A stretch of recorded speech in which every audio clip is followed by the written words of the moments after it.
এই যে গরম পড়ছে, মাঝে মাঝে মনে হচ্ছে আর হয়তো সহ্য করতে পারবো না। কিন্তু যে পরিমাণে গরমের তাপমাত্রা বাড়ছে, 40 ডিগ্রি 45 ডিগ্রি হয়ে যাচ্ছে, আর প্রত্যেক বছর এটা একই রকমভাবে বেড়েই চলেছে। আর ওই যে বলে না, সহ্য করতে পারবো না বললে কি হবে, শরীরের নাম মহাশয়, যা সবে তাই সয়। তাপমাত্রা বাড়ছে আর সহ্য করতে পারবো না, কিন্তু দেখো প্রত্যেক বছরই এই 3-4 ডিগ্রি তাপমাত্রা বেড়ে যাওয়ার ফলেও আমরা দিব্যি তা সহ্য করতে পারছি। আর এই তাপমাত্রা বাড়ার ফলে গাড়িতে, বাড়িতে, দোকানে এসি বসানোর মাত্রা বেড়ে যাচ্ছে। তাতে পরিবেশ আরও দূষণ হচ্ছে আর তাপমাত্রা বাড়ছে। তাছাড়াও যে পরিমাণ দরকারের জন্য গাছ কাটা হচ্ছে, তার অর্ধেক পরিমাণও গাছ আমরা লাগাচ্ছি না, যার ফলে পরিবেশের তাপমাত্রা চড়চড় করে বাড়ছে। তো পরিবেশের উপর প্রতিনিয়ত আমরা যে অত্যাচার করছি, তার একটা ফল তো আমরা পাবই না, বলো? তো যাই হোক, বোধহয় অনেক জ্ঞানের কথা বলে ফেললাম। তো চলো দেখা যাক কী করলে এই গরমে আমাদের শরীর, মন ও ঘরকে ঠান্ডা রাখতে পারি।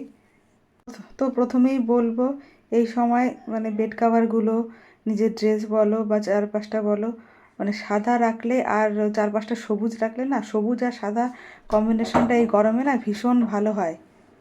তো গরমের সময় সাদা এবং সবুজ থাকলে না মনেরও দেখবে অনেকটা শান্তি হয়, চোখেরও অনেকটা শান্তি হয়, আর মন চোখটা অনেকটা শান্তি হলে শরীরেরও অনেকটা ঠান্ডা ভাব লাগে। আর এই সময় প্রচুর পরিমাণে জল খেতে হবে, মশলা জাতীয় খাবার একেবারেই কম করে খেতে হবে, না খাওয়াই ভালো একেবারে। আর সকালের দিকে একেবারে চা কফি পরিবর্তে এই ছাতুর শরবত বা বেলের শরবত বা দই, এই টাইপের হালকা খাবার খেলে ভীষণ ভালো হয়। আর আমি আমার জন্য বানিয়ে নিচ্ছি এই ছাতুর শরবত, চিনি দিয়ে নয়, শুধুমাত্র একটুখানি বিট নুন, লেবু, পেঁয়াজ। আর এদিকে ওর বাবা যেহেতু একটু পরে অফিস থেকে চলে আসবে, তাই আম পান্না বানানোর জন্য আমি একটু আম পুড়িয়ে নিচ্ছি। আর এই সকালে উঠেই আমি আমার এই বেড কাভার চাদরগুলো পাল্টে দেওয়ার সাথে সাথে আমি একটু এই তোশকটা একটু রোদ্দুরে দিয়ে দিলাম। তার কারণ এখন তোশকটা রোদ্দুরে দিয়ে দিলে না একদম মানে 2 ঘন্টার মধ্যে ভীষণ গরম হয়ে যায়। তো মাঝে মাঝে শীতকালের থেকে আমি একটু গরমকালেই বেশি তোশকটা দিই রোদ্দুরে। তো এই আম পান্না বানানোর জন্য আমি আমগুলোকে ভালো করে পুড়িয়ে নিয়েছি। তারপরে এরপর আমগুলোকে ভালো করে পরিষ্কার করে বীজগুলো ছাড়িয়ে আমগুলোকে ওর খোসা থেকে একেবারে যে মাংসগুলো ছিল সেগুলো নিয়ে তার মধ্যে একটু বিট নুন, একটু খাবার সাদা মানে নুন, আর একটু চিনির গুঁড়ো আর একটু জিরের গুঁড়ো, জিরেটাকে আমি শুকনো খোলায় ভেজে নিয়েছি। তো সবগুলো একসঙ্গে মিশিয়ে ভালো করে হাত দিয়ে চটকালাম। তো চটকালে দিলাম একটুখানি আস্তে আস্তে রয়েছে, তাই ভালো গুলছিল না বলে আমি এবার একটু মিক্সিতে ঘুরিয়েও নিলাম। তো ঘুরিয়ে নেওয়ার পরে আমি ওর বাবার জন্য 1 গ্লাস বানালাম, আর বাদ বাকি যেটুকু আম পান্না ছিল ওটা রেখে দিলাম। ফ্রিজে মোটামুটি থেকে যায় বেশ কিছুদিন, সপ্তাহখানেক বা সপ্তাহ দেড়েক মতো। আর এই এক্সট্রা একটু জিরে আমি গুঁড়ো করেও রাখলাম, অন্য অন্য শরবত বানাতে আমি এইগুলো একটু ব্যবহার করি। আমার এখানে প্রচুর পরিমাণে পুদিনা পাতা আছে, লেবু গাছ আছে, তো লেবু আর পুদিনার শরবত আমি মাঝে মাঝেই করে থাকি। প্রসেস সাধারণত এক। আর যেহেতু এই সময় প্রচুর পরিমাণে জল খেতে হয়, এমনি শুধু জল না খেতে চাইলে বাচ্চাদেরও বিভিন্নভাবে শরবত বানিয়ে দেওয়া যায়। যেমন আমার মেয়ে এই ছাতুর শরবত খেতে ভীষণ ভালোবাসে, যেটা আমি সকালে খেলাম।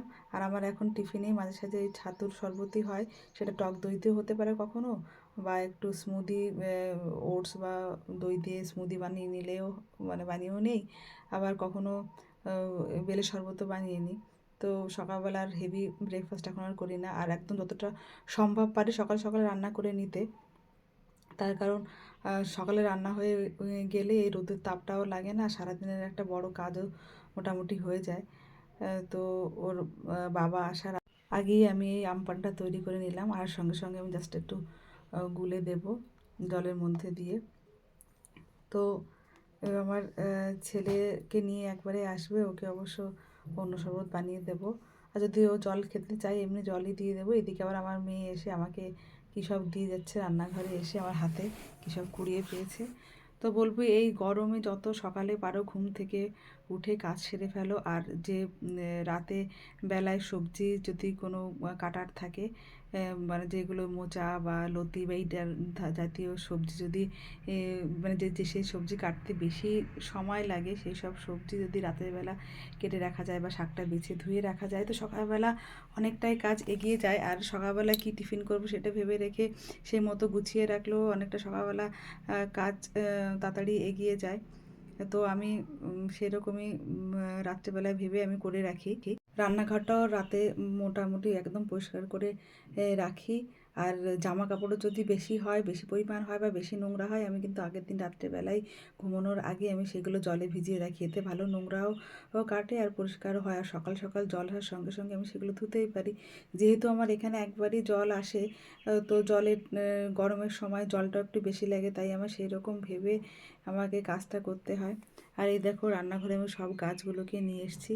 আর আমার একটা ছোট্ট ক্যাকটাসে কি সুন্দর দুটো হলুদ ফুল ফুটেছে। একদমই ছোট, মানে এই মানে আমার অন্য একটা টবে বড় ক্যাকটাস আছে, এটার একটা ভেঙে গেছিলো বলে আমি বাসন মাজা সাবানের যে পাত্রটা হয় না, সাবান শেষ হয়ে গেলে তো ওটার মধ্যেই আমি ওটা ওই গাছটা বসিয়ে রেখেছিলাম। তো বেশি দিন আগে বসাইনি, 2 মাস আগেই বসিয়েছি। তো দেখলাম এবারই ফুল এসছে, দুটো ফুল হয়েছে, আরও দুটো হবে বোধহয়, কেননা কুঁড়ি দেখলাম ছোট্ট ছোট্ট ভেতরে রয়েছে। তো এখন আমি গাছগুলোকে বাইরে রাখি কম, ভেতরেই বেশি টাইম রাখি। আর যেহেতু এখন গরমটাও ভীষণ পড়েছে, ঘরের মধ্যে থাকলে একটা সবুজ সবুজ ভাব হয়, সেটা বেশ মানে দেখতেও ভালো লাগে আর পরিবেশটাকেও মনে হয় বেশ শান্ত বা ঠান্ডা করে রেখেছে বলে মনে হয়। আর আমি এই ঘরে রাখার জন্য মোটামুটি দুটো সেট গাছ রেখেছি, মানে একটাকে রোদে রাখি, রোদে ঠিক দেই না পুরো ডাইরেক্ট, ছায়ার মধ্যেই রাখি, হালকা রোদ পায়। আর একটা ঘরে রাখি, কেন বেশি দিন ঘরে রাখলে না গাছগুলো দেখি কেমন একটা হয়ে যায়। তো গাছগুলোকে আমি এখন একটু স্নান করিয়ে দেবো। আর যেহেতু ভেবেছিলাম ট্যাপের তলায় বসেই গাছগুলোকে ভেজাবো, কিন্তু এত জল গরম হয়ে গেছে। আর আমার এখন যেহেতু রান্নার শেষে আমি কাজগুলো করছি, সকালবেলা করলেই বোধহয় ভালো হতো, তাহলে গাছগুলোকে ভালো করে ভিজাতে পারতাম।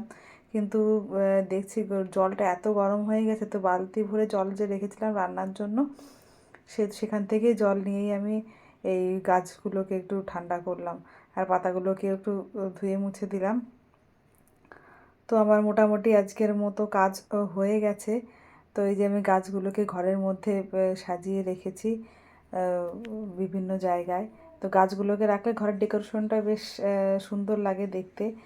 গাছগুলোকে আমি এখন জায়গা মতো রেখে তারপর আমি স্নান করব। তো স্নান করার আগে মেয়েকেও স্নান করিয়ে দেব। তো আমি মোটামুটি সব আমার কাজ এখন শেষ হয়ে গেছে। আর একটা কাজ করব, সেটা হলো আমি সব জামা কাপড় এই ঘরের মধ্যে দিয়ে মেলে দেব। আর এটা আমার এই যে একদম শোয়ার ঘর, এইখানে আমার কিছু, এখানেও আমি কিছু গাছ রাখি, বেশ মানি প্ল্যান্ট। আর এইগুলো গাছগুলো যে কী নাম আমি ঠিক জানি না। তো দেখলাম এই গাছগুলো খুব খুব যত্ন করতে হয় না, আর বিশেষ করে গাছগুলো ভীষণ দেখতেও সুন্দর লাগে আর বাড়েও ভালো। তো আমি এই গাছগুলোকে ওই জন্য আমি মোটামুটি বেশ কয়েকটা টবে একই রকম গাছ আমি লাগিয়ে রেখেছি। তো স্নানের আগে আমি একটা কাজ করব, যেটা হলো এই যে দেখছো জানলা দিয়ে রোদ আসছে কেমন, মানে জানলা কাচ ফুঁড়েও মানে বিছানাটা এত গরম হয়ে যায়। আর পর্দাগুলো টানলে যেহেতু কাচের জানলা, ঠিক লাইটটা মানে আটকায় না, তাপটাও বেশ হয়ে যায় ঘরে। তো সেই কারণে আমি স্নান করতে যাওয়ার আগে আমার এই কাঁথা আর বেড কাভারগুলো জলের মধ্যে ভিজিয়ে রেখে আমি এই জানলা দরজা আর এই পাপোশটা, মানে যেখানে পাপোশ থাকে ওইখানটা আমি ভিজিয়ে ভাঁজ করে ওখানে রেখে দিই। তো সেহেতু আমার চারপাশের পরিবেশটা বেশ ঠান্ডা থাকে বেশ। আর যখন আমি শুতে যাই বিছানাতে বেশ আরাম বোধ হয়, কেন তখন বেশ ঘরটা ঠান্ডা হয়ে যায়। আর এখানে এখন চিত্তরঞ্জনে ঘরের তাপমাত্রা মোটামুটি এখন এই জায়গায় দেখাচ্ছে যে 45 থেকে 46 ডিগ্রির মধ্যে থাকছে, আরও বাড়বে বলছে। তো আর এইখানটায় মানে কি বলবো, গরমটা একটু আমাদের নদীয়ার থেকে একটু অন্য রকমের হয়। বাতাসে জলীয় বাষ্পের পরিমাণ প্রচুর পরিমাণে কমে যায়, সেই জন্য আমাদের এই গরমকালেও পুরো 12 মাস এখানে ঠোঁটে বোরোলিন আর গায়ে মুখে ক্রিম লাগবেই লাগবে। আর আমার এই মোটামুটি এই চারপাশে এই বিছানা চাদর বা কাঁথা টানানো হয়ে গেছে। আমি স্নান করে খেয়ে মোটামুটি এই ঘরে আসলে দেখবো ঘরটা পুরো ঠান্ডা হয়ে গেছে। মাঝে মাঝে না এই বিছানার কাঁথাগুলোতে একটু স্প্রে করে দিলেও জল বেশ ঘরটা ঠান্ডা থাকে। আর এখানকার আবহাওয়াটা এরকম, সেই জন্য এখানে এসি একদমই চলে না। এইসব এলাকাতে সব প্রত্যেকজনের বাড়িতেই মোটামুটি কুলার আছে। কারণ কুলারে জল চালিয়ে দিলে ঘর পুরো এসির মতো ঠান্ডা হয়ে যায়। তো সেই কারণেই আমি জামা কাপড় স্নান করে জামা কাপড়গুলো আমি ঘরের মধ্যেই মেলি। তার কারণ জামা কাপড় রঙটাও ভালো থাকে আর ঘরটাও বেশ ঠান্ডা থাকে। তো আমার মোটামুটি এই টানানোর কাজ হয়ে গেছে। তো আমার দরজা জানলা বন্ধ করে দিলে বেশ একটা মানে কমফোর্টেবল একটা মানে পরিবেশ তৈরি হয়েছে। দেখো বেশ কেমন সুন্দর, মনে হয় বিছানায় গিয়েই আমি এখনই শুয়ে পড়ি। আর আমার ঘরের বাইরে একটা জলের পাত্র রাখা আছে, সেখানে সকালবেলা জল আসে, এটাকে পুরো ভর্তি করে রাখি। দেখো এই দুপুর টাইম হতে হতেই প্রায় জল শেষ হয়ে গেছে। মানে এখানে পুরো গরু তারপরে পুকুর এসে জল খায়। তার কারণ এখানে না প্রচণ্ড মানে গরমের সময় একদমই জল থাকে না। সেহেতু বাড়ির সামনে অনেকেই এরকম পাত্র রেখে দেয় যে গরু বা যার যে সব পশুরা বাইরে ঘুরে বেড়ায় রোদের মধ্যে, তারা এখানে এসে জল খায়। তো আমার এই সকালবেলা প্রত্যেকদিন একটা কাজ হলো এইখানে জল রাখা। তো দেখো চারপাশটা কেমন মানে রোদ উঠেছে আর বিকালবেলা দিকে প্রায় আবহাওয়াটা মানে মেঘলা মেঘলা করছিল আজকে, ভাবলাম যে বৃষ্টি হবে। তো আমার এই একটা হাতের কাজ দেখায়, মানে ফেব্রিক করা হয়েছে। তো এটা দেখে তোমাদের কেমন লাগছে বলো। আমি বিকেলবেলা সময় কাটাই ছোটো ছোটো হাতের কাজ করে বিভিন্ন রকম। আর তোমাদের ভিডিওটা কেমন লাগলো অবশ্যই বলো। ভালো থাকবেন, সুস্থ থাকবেন।